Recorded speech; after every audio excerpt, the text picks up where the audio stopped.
Welcome to the Troxel Podcast. I'm Evan Troxel. In this episode, I welcome Carey Balogh and Lauren Genest. Carey is the founder and CEO, and Lauren is president and partner at Brand Groupies. In this episode, we discuss their unique PR approach. What's that, you ask?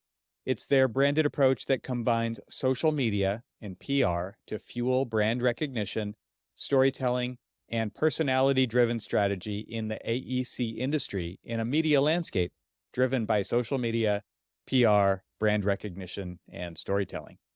We also talk about Brand Groupies' background in fashion and how looking at AEC through that lens has informed their approach and services. So while this conversation is a bit of a tangent to the typical conversation here on the podcast, we can't ignore how technology in the social media sphere is also evolving the profession of architecture. So I hope you enjoy hearing from these two experts in the field. And without further ado, I bring you my conversation with Carey Balogh and Lauren Genest.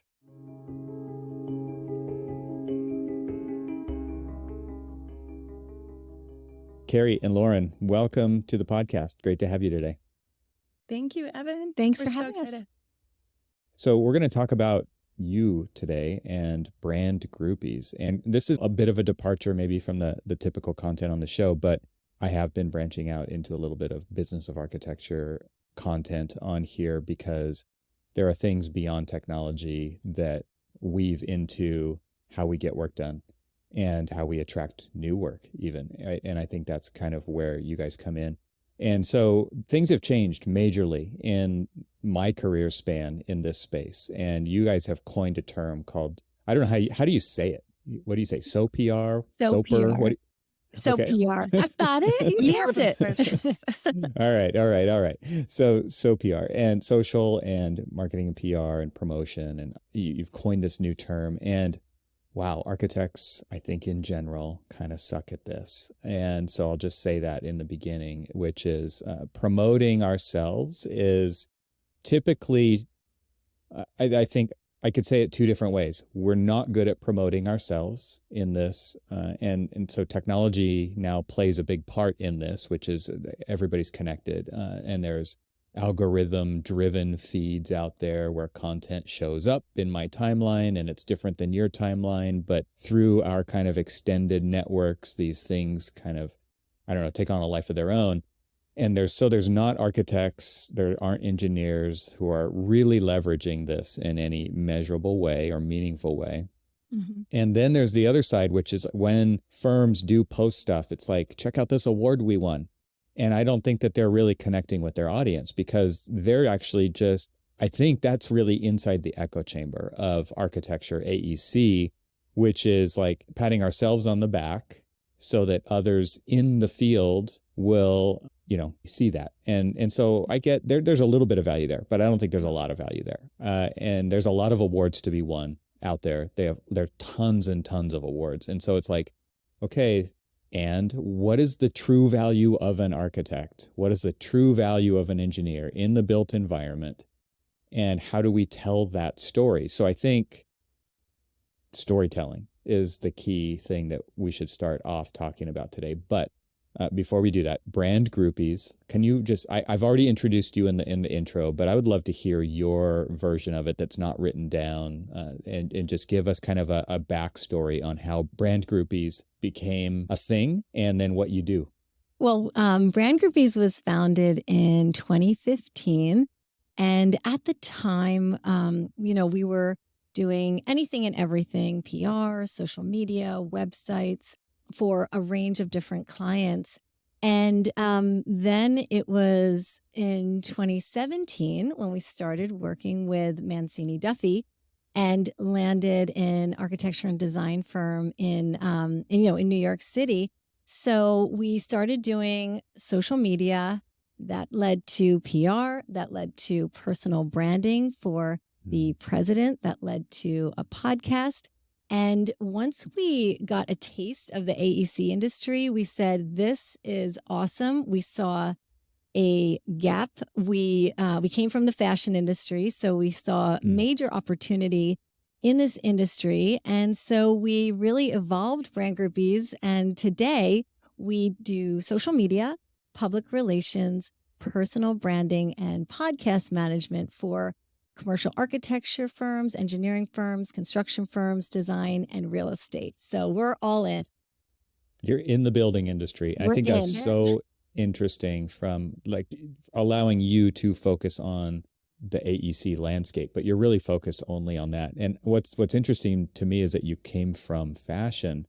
There's always obviously a fashion component to architecture, right? And it's I'm not just talking about what people wear, even though that is I'm wearing the architectural uniform today. I'm wearing black, right? In the class.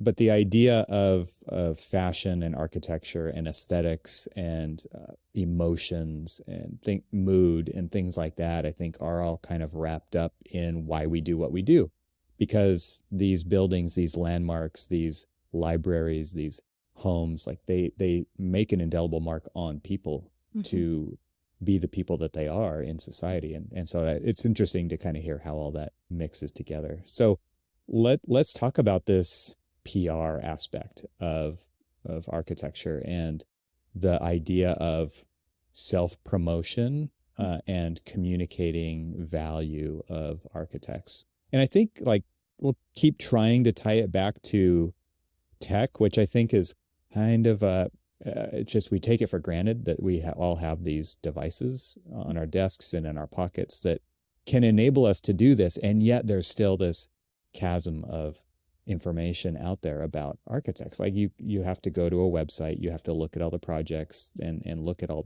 the specifications of the project. But how does it make me feel? Like even architects aren't very good at communicating that kind of stuff on their website. But from your perspective, give us an overview of the industry and where it sits, because I assume this is where you see opportunity in what you're doing. Yeah, I think we see so much opportunity for brands who actually, make the investment and really see the value to stand out, because so many people within this design community, it's all design led. And I think that's how we got here from fashion.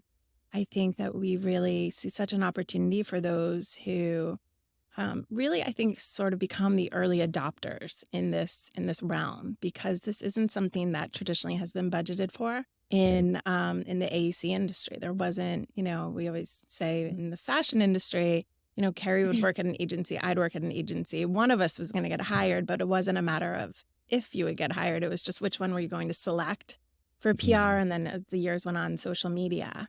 But in this industry, that doesn't seem to be the case. And so I think our clients, we tend to gravitate towards clients that think differently and that are doing it a bit differently, because I think they're already adopting other habits within the industry that probably aren't very traditional or typical.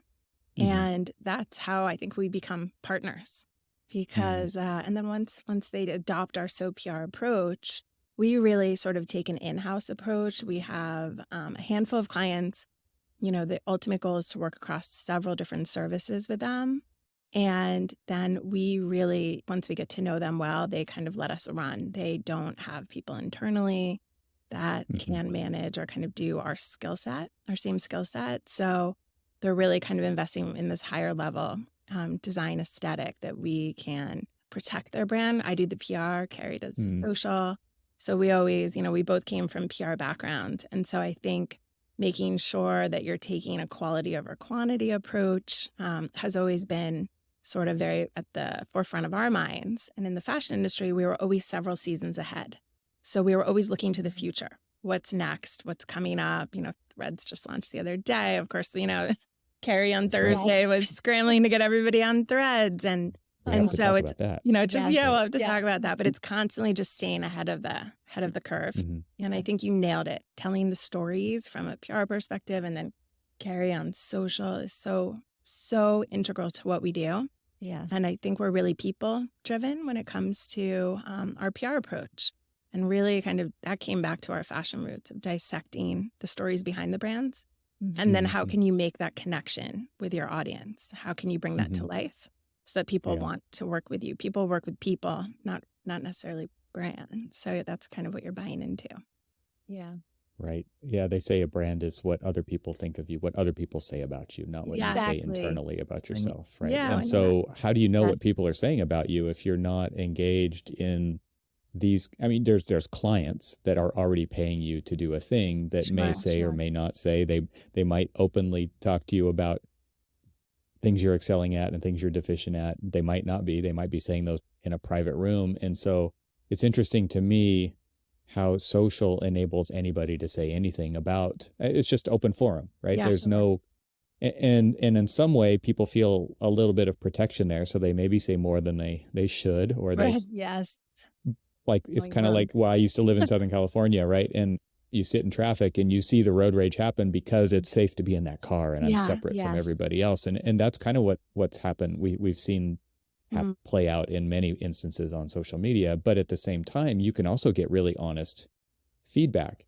Like there was this whole thing that kind of opened my eyes, I don't know, maybe 5 or 6 years ago, about what part of your project is Instagrammable, right? Like where are people taking their photos in front of your project? Not what you think are the right ways to look at your project as an architect, but what are the people who are using those spaces?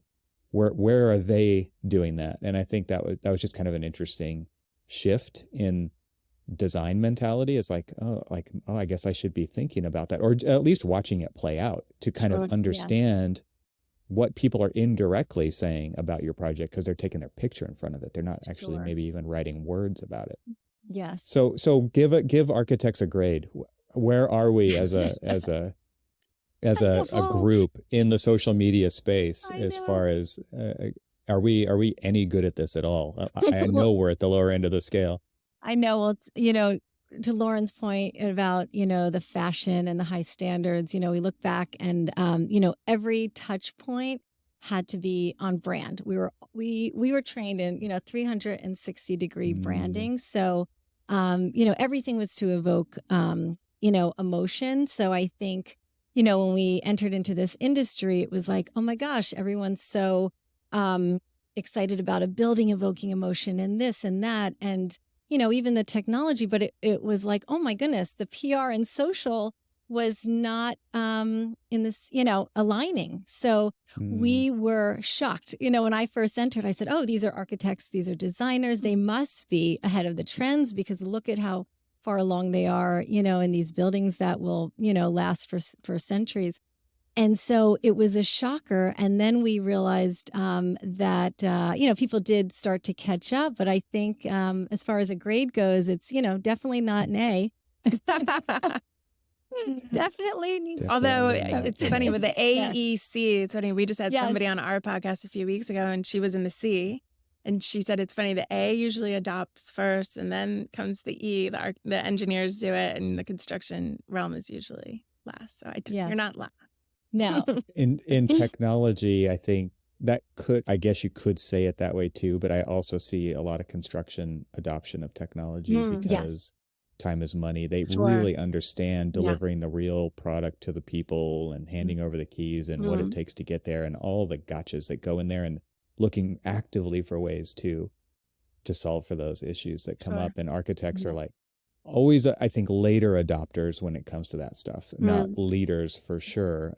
I think we can all agree to that. At least the audience who listens to this show, I think, painfully know how slow our industry is to adopt technology. So I don't think it's any different here. Yeah. You mentioned Threads a minute ago, and so as we record this podcast, it's been out for, I don't know, a few days, right? It's not that long, and like incredible growth. Obviously, totally leveraging the Instagram social graph, and you automatically basically follow everyone who is already in your list on Instagram, and time will tell whether the Instagram audience has any appetite for text versus, I mean, obviously you can attach photos to your thread, but it's a very different feel, totally taking advantage of kind of the stuff that's going on over at Twitter as well. So people are looking for alternatives. So kind of, I think what I heard was it launched about a month earlier than they were anticipating, but really based on circumstances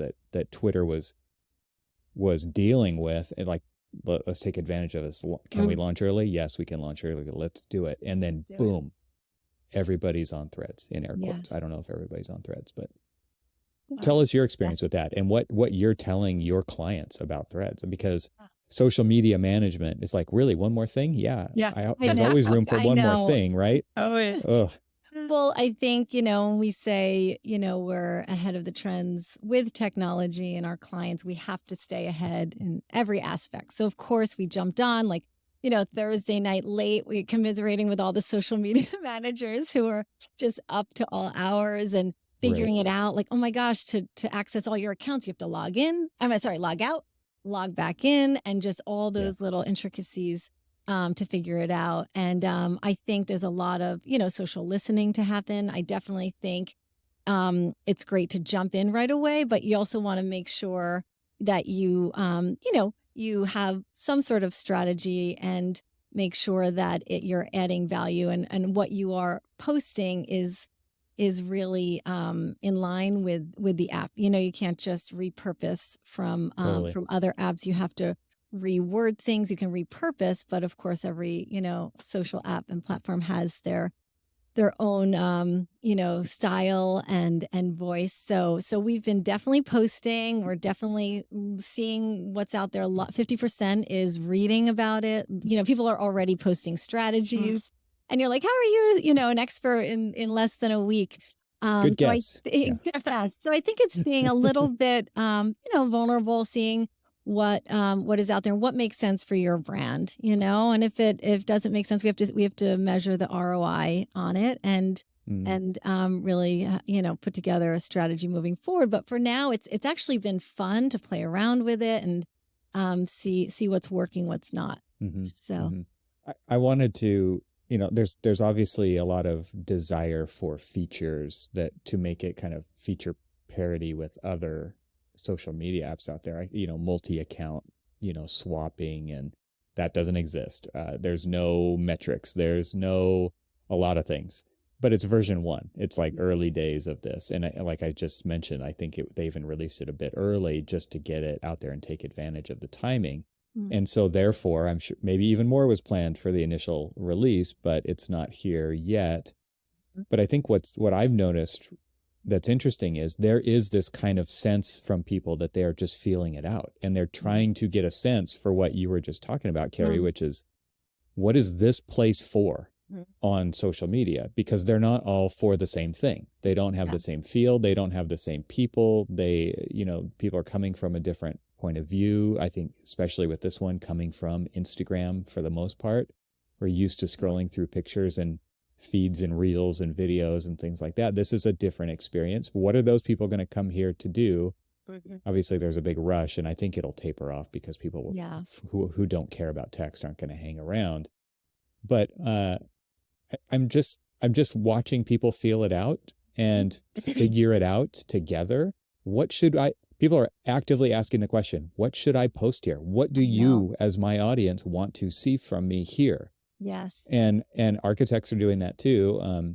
One that I follow, who recently launched his own firm, I'll give him a shout out, Josh Mings, who started Aggregate Studio in Chicago. And he's like, what do you want to see from me here? And on Twitter, he posts about brutalism. He posts about equity. He posts about architectural topics. And so I responded, I would love, because he just started a studio, I would love to see process. I would love to see this place be about your design process, the things that you go through on your projects. I don't know why I said that, but I just thought, like, you're starting a new studio. This is what I've been doing for the last decade, is like on ArchiSpeak, on our podcast, talking about what it's like to be an architect. That's behind the scenes. It's process. It's about how do we do what we do and why do we do what we do, not here's what we did kind of a thing. Yes. So I don't know. It's just fun to kind of watch people figure it out. And there's no single answer either about the kinds of things that are going to go there. But like you said, Carey, what's your brand strategy, maybe what fits. And the difference between strategy and tactics here, people are trying to figure out, so the saying, I think, is tactics are knowing what to do when doing what you need to do when you know what you need to do. And strategy is doing what you need to do, not knowing. So it's thinking farther out. Sure. And so tactics, I think, fall into like the social media posting and what you're going to post and is it on brand and all those things. But the strategy is, who do you want to be? Mm-hmm. out there. Yes. And why do they care about what you're posting? Why should they care? Yes. Are you adding value? Um, and our advice is always looking at all of the platforms and seeing what really makes sense. Where's your audience? Where should you invest the most time and money? There has to be, some return on investment and not dilute the other channels. Like you really, have to make sure your top channels with your biggest audience are strongest. Yeah, you can't be everywhere Yeah. all the time. And it doesn't make sense to pick all social media channels to post stuff in when you have to kind of figure out where your audience is, what they want to know about, so that you can add value, like you said. And so I think a lot of times, like, start with one or two and just stick to that and see what works over time there before you go somewhere else, because you really shouldn't post the same thing on Twitter as you do to Instagram, as you do on LinkedIn. And because then it's just like, why follow somebody if you're just going to see the same stuff? Where do you guys see the architectural community or the AEC community in social online? Yeah. I mean, LinkedIn for sure for B2B. And we've definitely worked within other industries. And we've noticed that by far the AEC industry is super strong on LinkedIn. And it's awesome because you can really, nail down your audience, and especially with, the press that Lauren gets. And then we spread that out on social. And so all of the tagging, I mean, mostly everyone, 99% of the people are on there. Whereas Instagram, you're like, all right, they're on it. I'm trying to find this one. I can't find, this one they're not on. And, but LinkedIn, it's for sure. And you find that a lot of the thought leaders are there too, right? So the decision makers, when you're trying to attract new clients, new business, win new projects. Definitely. And it's about work, right? Yes. And like that is a social network about work and the things that people do at work. And whereas like my Instagram is definitely not about work at all. It's like, I go play in the mountains. I go play in the forest. I like to do all those kinds of things. And that's my place to post those kinds of things. And I think that also makes sense because it kind of ties into its Facebook roots in that way, right? Which is like me and my family and my close friends. And it's not like a public social network that's just like Twitter was, who's anybody can read your tweets, right? Very different. Yeah.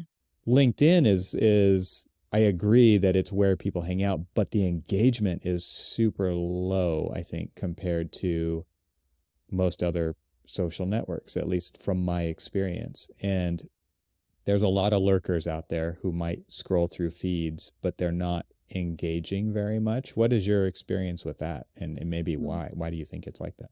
Sure. We do find that people get definitely more engagement than companies on LinkedIn. So we try to be really strategic with, the leadership sharing certain things and getting, a lot of eyes and reposting and, that sort of thing. It does seem like when you have the reposting happening, when you have the eyeballs looking at stuff, what's going to stop somebody from just continuing to scroll, right? What are those kinds of things that you're putting on there that somebody will take the time to read, that will take the time to look at? I'm just curious from your point of view, how you guys strategize that with your clients, because I assume you're successful at that, but I think a lot of people struggle with that. They don't want to just post like where Twitter is it's literally a real-time feed of information. I think LinkedIn is a lot more considered, and people are taking time to figure out what they're going to post ahead of time. So again, kind of a different strategy there. But how do you get people to stop and look at what you're doing on there? What do you guys have as kind of your secret recipes for that you're going to share with this audience about like just some general things that people could use to get people to pay attention to what they're doing? I think it goes back to our PR approach. So Lauren can share how she tells the story through PR, and then we take those media clips and all sorts of articles and podcasts, and we spread them out on social. So there's constantly a hook. Yeah, absolutely. So we found over the years, I think, that many many companies, if they have social or PR, social sometimes is handled by Sally in accounting, and she's wearing many other Right. hats, and she's not really Yes. trained as social. And Yeah. a lot of companies will call her, the social girl. I was actually in a meeting one Wow. time, and Wow. this guy in construction said, we have a social girl. And I said, well, you'll never call us social girls. That is not what you're, what you're buying when you partner with us. We have 45 years of experience, and we've worked with global brands, and we've been trained in this. But what we found is that, getting your foot in the door with one or the other is a great approach. I think starting with social or PR, if you can't make the jump with with both at the same time, is a great way to get your foot in the door. But then adding on that second service, whether it be, PR first and then social, or social and then PR, really does help to move the needle, because the way that we look at PR, for me, press has evolved so much over the last 20 plus years since I got into it. It used to be all about print media, and that has evolved then evolved into digital media. And for us now, as you know, Evan, because I work with you often, working with podcasts and using them as an arm of our PR strategy has been really pivotal in our strategies, because our clients who are quite comfortable usually speaking and conversing, but sometimes maybe not as comfortable writing, doing a written interview or having to respond to questions in that way. And if we can hear it from the horse's mouth and then take that messaging and spread it out on social, 35 minutes of their time on a podcast, 45 minutes on a podcast becomes timeless content. And usually that then Carey can take for months and sometimes years to come by doing flashback clips of what are the key tenets of this brand, what makes us different, why is my approach, why should you partner with us instead of somebody else? And then that becomes, fodder on social. And we can sometimes, podcasts in particular, will do, like you, both video and then audio. So we have lots of different options in terms of what we do with the content, and how Carey kind of manipulates that on social and how she rolls it out. So we found that this approach of doing both really provides a great outlet for our clients to amplify their stories, their leaders, the people behind their brands. For one of our clients in particular, we have a whole campaign about the people. Carey does a video campaign. She can talk a little more about that, but it's really getting more of the company involved.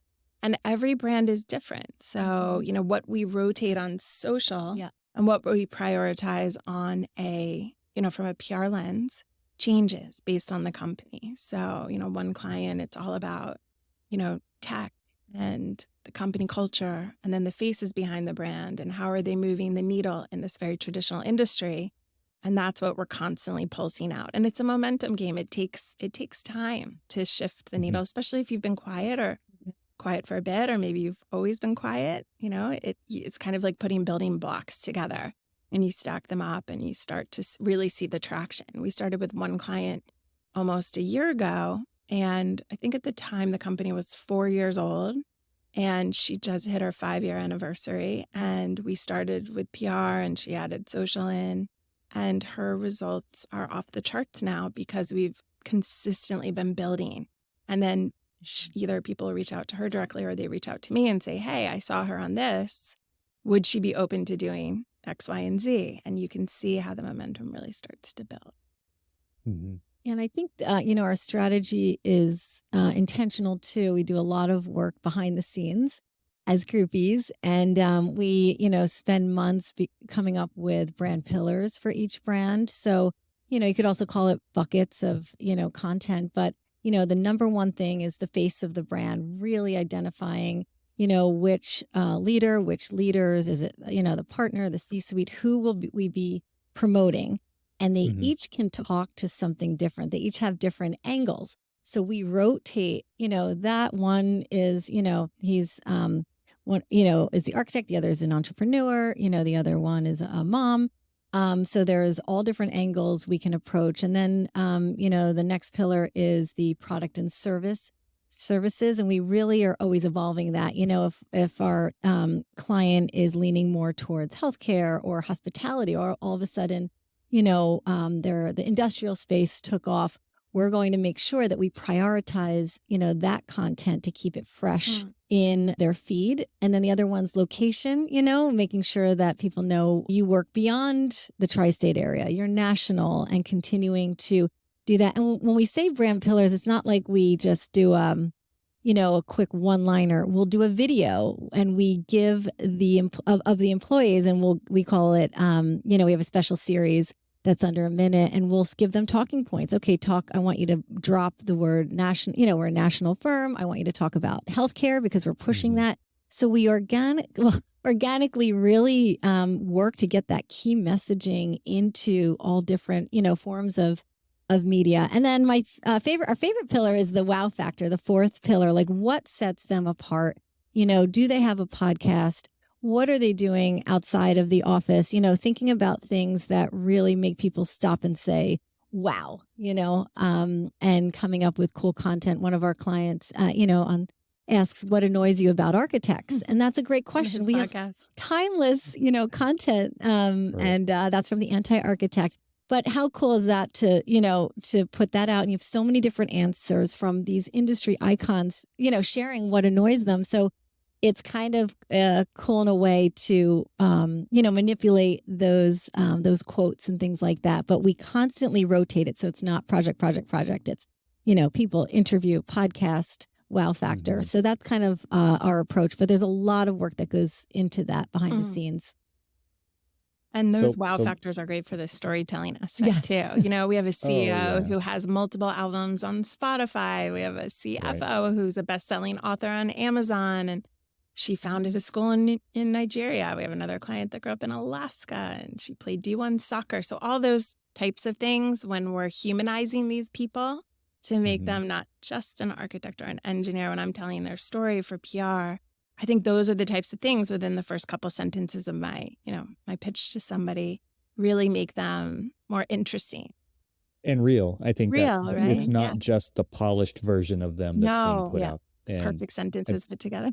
It's all wordsmithed and like that kind of thing it's interesting now, even with tech like ChatGPT, where I can kind of notice that it's ChatGPT because so many people are using it, and it's interesting to just see people rely on things like that when it is so much more comfortable to tell your own story in your own words and not worry about them all being perfect, and not worry, like you're a real human, and you do things that you're really interested in, and sharing those, I think, is where social media kind of all began, right?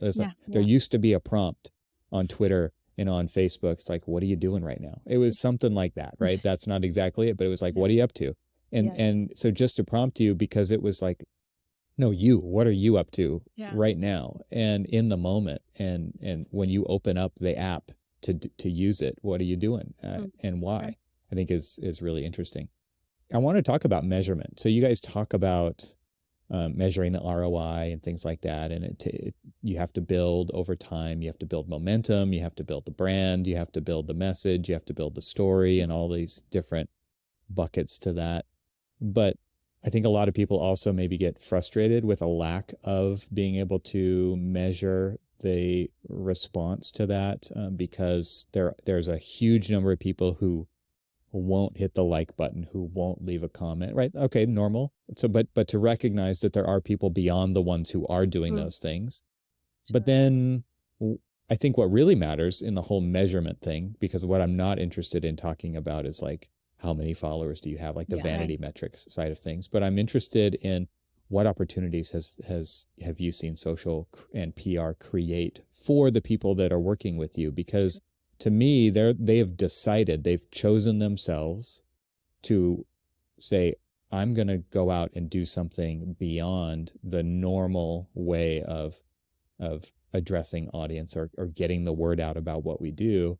And on some level, they could even be creating a new persona for themselves or a different perspective that nobody else has, to set themselves apart. Because there's this idea that on social media, you have to have a big audience for it to be worth doing.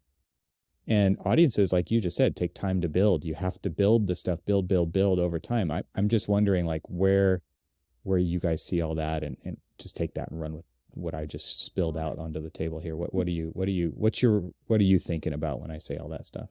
Yeah, I think it's a lot more than numbers, followers. Lately we've seen talent acquisition be a huge part of social media. People talk about going to the company's social channels as the first thing to see if they want to work for that company. So for, maintaining talent, and finding the best talent, we've found that's huge. So that's something worth it as well. The other thing is, it does take time, and Lauren can give examples of clients. Maybe they get on one podcast that leads to a panel, that leads to a keynote, and then it just spirals from there. And it doesn't happen overnight. It's a momentum game. But, the clients are like, I'd love Lauren to share that story, because I know there's so many it's not examples about, like that. yes, the numbers. It's about, how they feel business is, growing, and, people give them feedback, even on the golf course. Yeah. Yeah. Yeah, I think, sometimes our clients say, oh, we don't want to, we're asked the same questions on all the podcasts. We have to do it again. We're like, yes, you do. You got to get out there again, because that one niche audience on that podcast, they might not have heard your story. They might not have heard the other dozen that you've already done. And so if you can connect with a few different people there, or they happen to catch the clip that Carey puts on social, that's all it takes, right? Is the one business call that leads to a new client. And one example is last summer, I had one of our presidents and owners of a company. He was part of kind of a newsletter, a very widely distributed newsletter, an interview. And that group owned an industry publication, and they ended up featuring one of the company's projects on the cover of the October issue.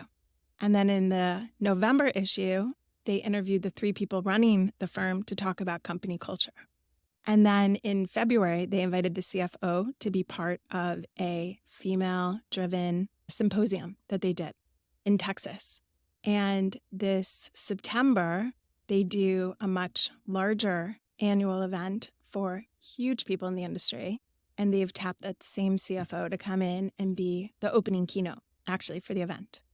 And that was all just from one, newsletter, Q&A interview. And but you guys are masterminds. You planned that all out in advance. You saw the whole roadmap. Too. I forgot. They've been on multiple, episodes of their podcast, but it all just led from, I think that is where you buy into the bigger strategy and people that have the expertise for decades. It kind of goes back to the notion of not having, selling and accounting, doing your social and PR. And I think that's, having had the training to say, okay, this could just be this, but what else do you, are there other opportunities? Are there other people I should meet within your organization? Literally, I asked that question, and I was introduced to the senior writer at the magazine. And then I was also introduced to the guy that hosts the podcast. And then I was introduced to the president of the company who was putting together all the programming for these major industry events. And so I think sometimes, making the investment in more of a senior team, as opposed to, it's for our team, it's nice we have the balance of, people that are fresh out of school with that, kind of that perspective. And then for us, knowing how to kind of navigate the business world on a day-to-day basis and have those more senior conversations. I made the joke that you had foreseen that whole roadmap of all those dots getting connected, but of course you didn't, right? Because these opportunities, these opportunities present themselves because you are in doing the thing. And I can raise my hand and say that has happened throughout my career as well, because starting a podcast in 2012 was not a thing that everybody did back then, right? And the opportunities that came from that have, just like the story that you shared, it's been like that. And I think that it's really interesting to, that this is one of those things where it's when should you start social media? And it's yesterday, right? Yes. Yes. 100%. The algorithms are waiting. There. You can't wait for the opportunity. You can't wait for these things to happen because you're not ready yet, or you haven't. Yes. There is actually no barrier to entry. And so something you said early on in the conversation, Carey, you talked about this on brand and the and Lauren, you mentioned quality over quantity. Yes. And then there's the other side. There's the Gary V, Yes. who's Post all just, day, you every got to put out 50 know. posts a day on every single channel and be helpful, and just share your story, share what, and obviously that is Gary Vaynerchuk. That is how Gary Vaynerchuk is wired, right? Yes. And so Correct. That's authentic easy for him to him. tell other people Right. to be like that, right? Yes. But at the same time, it's a different strategy, and it can Yes. work for somebody too. So I'm just interested from your perspective. You guys are building brands on social and PR in a specific way, and the message that you're conveying is kind of built around that as well. But there are other ways to do it, right? And they're not necessarily wrong. Yeah. The biggest difference is the B2B yes, versus versus B2C, right? So B2C. we spent 20 years in that B2C world, in the fashion world, where Mhm. you needed to sell the dress and the blazer and the shoes. And there the was, sale was going on and the hustling, promotion yeah. and was events. the register ringing, right? And Yeah. we love B2B. I mean, this is, our next chapter was very intentional in terms of, why we slid into B2B, because I think it really is more quality over quantity. Yeah. You're trying to build awareness and build the momentum, but it can be done thoughtfully and strategically. Yes. And it's not a more is more approach. And that's what we found, I think. Right, Carey? Yeah, absolutely. And it's, it is it's like, where do you spend your time? You could go all out and spend you could spend 24/7, but it's also knowing who our audience is. And, we really like to say we go above and beyond. For example, like if our client does an event, we see a photo with the sponsors and we zoom in and we tag every single sponsor. We make sure that we go that extra mile. We engage with, journalists and podcast hosts who work in the industry. We have lists of our clients, clients and their partners, and we engage with them on LinkedIn. So we're really intentional to go deep, we would say, and that's how we like to work to really move the needle, I guess. Lauren, you mentioned what it was Sally's title? Oh, Social girl? Sally in accounting. Sally in And someone accounting? said Sally's an older name. You need to have Emma or something right out of school. A more I think timely there's name. tons of, there's so many people. We go to, meetings, and there's so many people, I think, within the industry, especially when they're, decades old brands, they're frustrated because, they used to do this and now they do something, so many new services, or they've evolved so much, but nobody knows it and they want to be known, but then, they don't want to make the investment. I think, that long-term investment, so it's really, I think there's such an opportunity in this industry to shift that perception and to showcase the value that our clients are seeing through this SOPR approach, because there's so many others out there. We walk into meetings and we say, look, you need us for everything we can give you, but that's going to be scary to you. So where do you feel comfortable starting? Just start. Because, that's how we did it with, Mancini back in the day. They hired us for one service, and then we built and we've grown with them so much over the last 6 years. And so while there's, many bigger companies that we see so much opportunity to help immediately and really make an immediate impact, we're happy to kind of meet them where they are. And we are looking for a few more brands. And we also, I think because we came from the industry that we did, we also have a very interesting checklist of, we want to work with kind people. Yes. We want them to really trust us and see the value. And we can kind of tell now, we've done enough meetings where, we can tell if they're kind of in or they're, skeptical. And, I think that's going to be a shift over time that we'll see in the years to come. Yeah. I bring up Sally because Carey, what you were talking about, going deep and kind of having the diligence to go through and tag all the companies that you see the logos for. And I want to draw a picture here for the audience who might be interested in hearing about this social PR approach and like what a company like yours does in this regard is like, it's more than a full-time job. And my gosh. That to me is what this is not new for the audience who listens to this show, because firms who have are doing it the way they've always done it and aren't looking for technology solutions to solve their problems, the people who listen to the show know that feeling very well, right? Which is, no, like, I'm not going to be a typical project manager. I'm going to leverage technology where I can do the same work as 10 people or more, or I can do that thing that took 2 hours in 2 seconds with and it's not different than what's going on in social media, where it's not just one person in the corner trying to figure out what to post, but the life of a social media manager and that position, if like we should call it one, because like literally that's what firms actually need, is that position that's dedicated, or they need to hire somebody like you to do it for them, because you understand the industry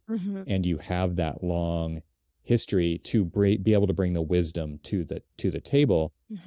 I just want to draw that distinction or that contrast, because it's like you said, the construction company says, oh yeah, Sally in accounting does that. And it's like, that's just an add-on thing that we do every once in a while, and it's not important. Is what really comes across there. And that's not this at all, right? And I think it's so interesting from a brand strategy point of view to get that message across for people to hear.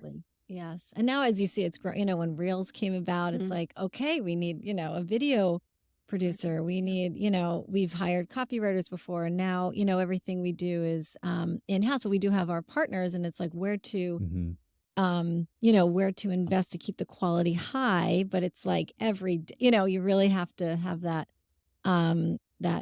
standard, that high quality as well, and mix it up. But, it's a whole production. It really is. Yeah, it is. It's intense. And I think like I can barely keep my head above water, and I don't feel like I post enough stuff out there. And at the same time, I'm like, I'm sick of posting stuff, right? I'm not going to. You do a great job. You do. You're on it. I try to automate as much of it as I can, just to be totally transparent with the audience. Yes. And I mean, that's kind of obvious too, right? Like it's a podcast title and a link. And I do leverage technology to do a lot of that for me. But at the same time, like, I want to engage with the people who want to engage with it. And I want to do that personally. And I want to have conversations with people, whether they matter or not. Like they're, what, that's in air quotes, like whether it's like, what, I don't care what we talk about. Let's just make a connection. And I think that's one of the most interesting things about social media. And I know I've told this story before, but maybe somebody's hearing it for the first time right now, which is when I started the Archispeak podcast with my co-hosts back in 2012, we only did it over Twitter. We created a podcast on Twitter. I had never met them in person until 3 years after we started. Oh my gosh. Wow. That's incredible. And so we're in 3 very different locations, never had the opportunity to get together until we did. And just to point out that, like, that's how the world is nowadays. Like, I have listeners around the world. I talk to people on this podcast from around the world. I mean, it's incredible, and we're all connected now. It's a very different world to practice the things that we do in the built environment, and to get the word out, and to tell our story, and to share our value and our values with other people than it ever was before. And so just to kind of say, Sally's interested in that, and she can do that sometimes, or she can do it on her lunch break, right? She can do it off hours for us. You're just leaving so much on the table there. And if you decide to leave it on the table, so be it, right? Yeah. That's fine. That's a decision that you can totally make. But I think what you're pointing out is the opportunities that have come from putting things out there in these new ways. It's so funny that we keep talking about them as new ways. I know. It isn't even new anymore, right? So I don't know. I don't know where that's really going, but it is interesting to kind of just draw the distinction between the person who's doing it on their spare time versus this being like, I'm sure that when Threads came out, like you said, everyone's like freaking out. Yeah. Oh, yes. How do we deal with this? How do we deal with another one? I know. Because it's a lot of work. Yeah. Yes, it is. It is. And I think, what Lauren's found is getting our guests on podcasts is really a great avenue for sure. For PR, which has evolved, through the years. So even just that service alone. Yeah. And so you guys Christian has been on the show, Christian Giordano, and you talked about that. Where did that idea come from? Does that come from Brand Groupies? Christian being a guest? Oh, no. The starting launching the his podcast. Oh, yes. Yeah. So I started the Brand Groupies podcast. It was 2018, not as early as you. And so that was something that, we had always felt comfortable with. We felt, we were in it feeling like, 2018 was early on. And then we kept saying to him, he was really interested in building his personal brand. And we kept saying, you should do a podcast. You should do a podcast. And then I guess it was 2021. He said, all right, let's do this. And we helped come up with a name, and it had to be, catchy. And we just found that from our own experience with the Brand Groupies podcast, it just checks off so many boxes. You invest that, hour or so of time, and of course you can invite guests on who could be potential clients, and they share it. It's a co-promotional thing. In fashion, we always did co-promotions and partnerships. We loved, partnerships, because then that would, expose you to new audiences when they, you co-promoted with someone else. And so it made so much sense, and we're just so excited that it took off. Yeah. It's been really fun. Everybody's always buzzing about the name and asking him questions, and everybody at the firm, why is it called the Anti-Architect? Does he not like architects? And I called him out on that clickbait title. Like the first thing we talked about on this show. Totally. And it's been a lot of fun. Yeah, exactly. It's like, obviously it just it starts a conversation, right? Yes, and there you go. And then somebody finds out that he's actually an architect, and it's like, what do you mean? Like, and there's just this conflict, inner conflict that just comes out, and it just like, hey, we could talk about this. That's kind of fun. It makes it fun. And there's no pressure there. It's just it's very cool. So with that podcast and with your podcast and things like that, everybody has a podcast nowadays, right? But I think that, some of the stats that I've heard about podcasts, there's something like 4.5 million podcasts that have been started. There's like 800,000 plus that are actually kind of continually moving along, and very few make it past 10 episodes. Yes. And so just to speak to kind of the dedication of social media, podcasting, putting out, I hate to actually even use the word content. I've probably said it a couple times in this episode, but I don't think that's really it kind of genericizes it, right? And so the idea of putting things out there and doing it consistently is important. Can you guys talk to that component of it? Yeah, absolutely. So we launched, and for him, we manage several podcasts, and every kind of the cadence of each one is different based on, the host's time, really. So we launched one podcast for a client every other week. We do Christians every 3 weeks. And then with Christian, from a social perspective, we put out a teaser sometimes like the day before. We're launching one tomorrow. So we put a teaser out today on social.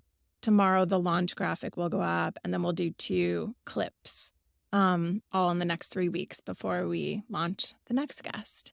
And we will take a hiatus every now and then, sometimes around the holidays or social. We're going up tomorrow to record 2 more episodes with him. But it's been really fun to see it evolve. We've had such an array of guests on. We've had his clients, some of his partners. We're in the midst of a series right now doing very recognizable architects, like Brad Perkins' episode launches tomorrow, and Ozzie Nelson, and just really some leaders within the industry that have inspired him. And so it's just a fun way to, first of all, no one ever says no to being on a podcast, right? When you send out an invite, almost no. I don't think anyone's ever said no to us. It's such a fun way to get to know somebody's story. Yep. And then I think from a business perspective, it can really, for him and we're doing the same. We just launched an AEC Buzzmakers series talking to people like us who are behind the brands and finding out what are the trends in the industry? What are people seeing? What are they budgeting for? what's working for them for, are they doing anything for personal branding for the C-suite? Are they prioritizing social or PR or both? And so that's been really fun for us to start to kind of peel back the onion and have a different kind of conversation with people within the industry that do things that are similar to what we do. Yeah. And it's so interesting. Mm-hmm. It's so across the board. Like we said in fashion, you had your PR agency. It was very, standard. And now it's just, you're like, wow, everyone's doing different things. And so what's working, what's better, and really getting behind the scenes has been eye-opening. Yeah. So to maybe bring this back full circle, this whole idea of storytelling, and you're talking about kind of the characters in the industry. I think that's kind of how I think about it, especially with podcasts like one of the ones that I do, Peopleverse, right? It's about telling the person's story and opening them up to other people in the building industry, because I think something that we've identified that's lacking in the building industry, especially as the march of technology goes on, is further and further disconnection. We search for information. We don't seek out a person to get the lowdown. We don't seek out a person to get their wisdom. And this industry is full of people with decades of experience and wisdom. And that's where I think this all ties together, right? The purpose of this is not just to talk about our projects, but it's to talk about people's experiences. It could be the people in the firm's experience in the industry. Yes. It could be the client's experiences with architecture or the built environment. And both of those are really valuable for winning new projects, for the people behind the brands and creating opportunities and all of those things. Maybe we'll just finish it up there with like this whole, like the power of storytelling and like what that all comes back to. Why is that so important to you guys? Because you're brand groupies, like the whole idea of being groupies for the rock stars, following the rock stars around as they do their tours and setting up the merch table and doing whatever. I think that is such a fun tie-in that you've created with your own branding there. Like, what is it about AEC and telling the stories of AEC that really kind of brings all that home for you? I know. I think it's, we always say, be the Mick Jagger of your industry. I think early on in Brand Groupies, we would get so excited about what our clients were doing, like even more excited than them. We're like, oh my gosh, you're doing this. I can't believe it. And we were like, That's normal. just really passionate. And like I said, that's where groupies really came from, because we're like, we can do this, we can do that. And, it's so many ideas of how to get their message out there. But I think, the storytelling is so important. I talked to, some major social media people, and they're hiring PR people now to manage social, like big social accounts, because you need to have that storytelling mindset. That's where we came from. And we see, the whole picture. That's why PR makes so much sense, because now social is, they're kind of, the boundary is kind of not black and white. It's blurred. Yeah. That's what. So putting it together and just being a well-oiled machine, the perception, the story just continues to, remain out there and get into people's subconscious, I guess. Well, Lauren, last bit of news here. You shared some news with me, and I just wanted to acknowledge it. I mean, congratulations. Thank you so much. You're so sweet. Thank you. President, that at Brand Groupies. And so you two are leading an amazing effort there. And I think that it's pretty obvious if anybody pays attention to what's going on in AEC with social and PR, that you're doing an absolutely wonderful job. And to me, it's just more about pointing out that that's possible for anybody out there who wants to do it. You do kind of have to figure out how to add it in. It maybe there are things you can stop doing, right? And so that you can create the space to go in this direction. But to kind of bring it back to maybe where we started with AEC not being very good at this, about telling our story. And like you just said, Carey, it's like you had more excitement for what was going on than they do. And I think that's normal. That's the grind. I mean, that is the grind of AEC, which is like, I got to get through this project because I got another project to start, so that I can get through that project to start another project. And like taking the step back, getting the bigger perspective, and actually telling those cool stories. Like there's so many stories that I've been able to share on the ArchiSpeak podcast over the years when I was working on projects, and the things that clients would say and the experiences that they would have, and just share that with me. And then I could share it with everybody. I think that was really a fun thing. And for people, everybody has those experiences, but it's really hard to kind of step back and then figure out a way to tell that story, because my life is full of all this other stuff. And so you guys take that work off of the hands of a lot of people. You really help hold their hand and help them do that. But I do hope that our industry gets better at this, because it is such a valuable industry. And I think the perception out there is different than what we have of it internally, of what we think the value is. And we have to ask ourselves if it's worth telling that story. I think the answer is yes, but then, okay, what are you going to do about it? Like, and that's where people like Brand Groupies, where Carey and Lauren come in. So you guys are doing great work. Thank you very much, Evan. Thank you for having us. Honor to be This was fun to be on this side. on this side, right? Yes. So you can invite me to be on your podcast, and then I can have that. I'll sit on the other side. Yeah, Yes, exactly. Yes, for sure. All right, guys. Thank you so much. Thank you so Evan. much, Good to see you. Evan. Take care. Bye. Bye.